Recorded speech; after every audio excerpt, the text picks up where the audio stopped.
We were just having a conversation with Scott about the snowpack and bad. how it's not great here, but Scott, you've been looking other places as well, and California. The Dust Bowl.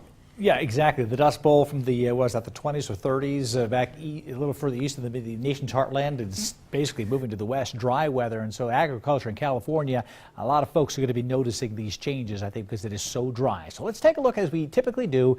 And this is a very important couple days coming up because this is basically the end of these typical snow accumulation season. We're building our snowpack up until generally April 1st. That's that red line right here. And the blue line is where we are this year. You can see how it has just fallen off.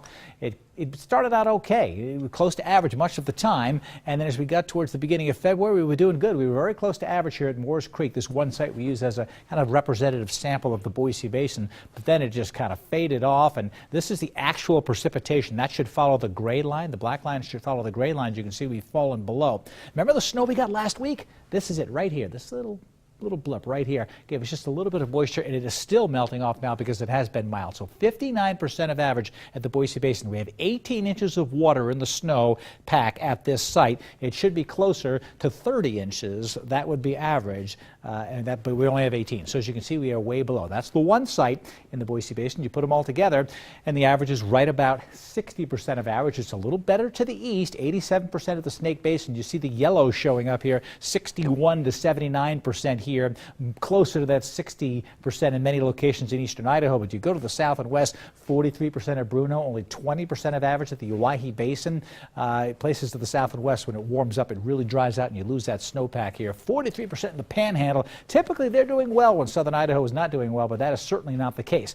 I want to widen the perspective here and show you. This was Idaho, and these are all the individual basins, and you see the color scheme's a little different than the one I had, but this red is a screaming message here. Oregon, 9%, 8%, 6%, and this is right around Lake Tahoe, 3% of average.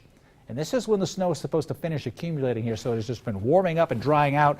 And you see here towards the east, precipitation better in Wyoming and Colorado, but they're still having some issues. So where are we coming this coming week? The jet stream starts to move in a little bit more moisture moves in, but again, the snowpack is not going to be helping because this will all be rain to the west. Central Idaho getting about 3/4 of an inch to an inch, not so bad. You look out the second week, now 8 to 14 days, near normal temperatures. We're cooling down a bit, and precipitation-wise, the Pacific Northwest doing well, but still pretty much dry. The bottom line, snowpack not the greatest. We've got some carryover in the reservoir, so reservoirs are almost full in most locations, but we're going to need moisture next year, and with that drought of California is going to be noticed nationwide, certainly because of the agriculture that comes from there. Right, we're going to pay for it at the grocery store. We It's where certainly we're really are. going to pay for it. Yeah. All right. Thanks, Scott. You bet. So since